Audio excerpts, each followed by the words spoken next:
시청자 여러분 안녕하십니까? 김동수입니다.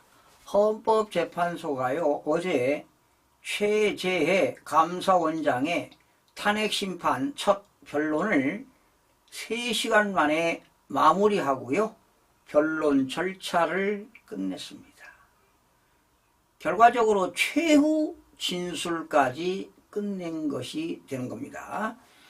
헌재는요 재판관 평의를 거쳐서 선고 날짜를 추후 통지하겠다고 밝혔습니다. 작년 12월 5일입니다. 작년 12월 5일 야당 주도입니다. 야당 주도로 가결된 최재 원장의 탄핵소추안이 헌재에 접수된 지 69일 만에 첫 변론이 열린 겁니다. 그리고 최후 진술까지 끝낸 것이지요. 그러다 보니까 법조계에서는요 변론 하루 만에 끝날 탄핵 사건을 야당은 통과시켰고요 헌재는 이런 사건을 질질 끌었다는 비판이 제기되고 있습니다. 이날 변론은요 3시간 15분 동안이 진행이 됐고요 증거조사와 증인 신문까지 모두 마쳤습니다. 헌재는 기록을 종합해 볼 때 이날 신문을 한두 사람 외에 증인은 필요하지 않다며 국회 측 증인 신청을 모두 기각을 시켰고요. 그러면서 변론을 종결시켰습니다. 그러니까 국회에서 증인을 신청한다 하더라도 크나큰 의미가 없다고 헌재가 판단한 것 아니겠습니까? 최재 원장은요 최후 진술을 했습니다. 첫 변론기일에 최후 진술에서 정치적 대립 속에서 탄핵 심판이 이루어지면서 장기간 직무가 정지돼서 매우 안타깝다고 변론을 마쳤죠.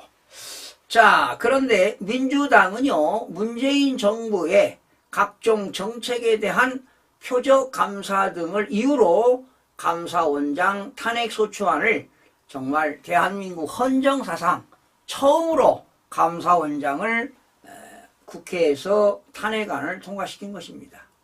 당초 민주당의 정치적인 탄핵소추가 무리수를 두었다는 지적이 있었는데요. 주심인 김영두 재판관도 준비 절차에서 소추 사유가 명확히 특정되었다고 보기가 어렵다고 지적도 했습니다. 또한 부장판사 출신 변호사는요 공직자 파면을 결정하는 탄핵 심판이 변론하는데 한 번으로 끝나는 건 그만큼 탄핵 소추 사유가 미약한 의미라고 보는 것입니다. 당연한 얘기 아니겠습니까? 변론을 어떻게 한 번에 끝내는데 이런 탄핵 소추 사유가 당연히 미약한 것 아니겠습니까?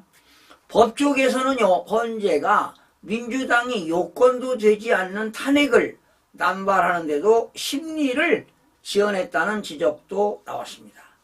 특히 법조계 관계자는 앞서 3차례 진행된 준비 절차도 1시간 정도만 진행될 정도로 복잡하지 않은 사건인데 헌재가 시간을 끌면서 최재해 원장 직무가 2달 넘게 정지됐다고도 했습니다.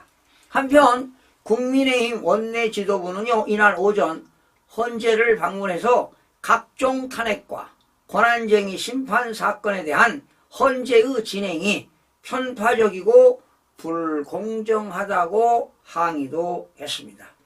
이제 최재 감사원장의 탄핵 결정은 아마도 재판관 평의를 거쳐서 선고가 이루어지지 않겠습니까?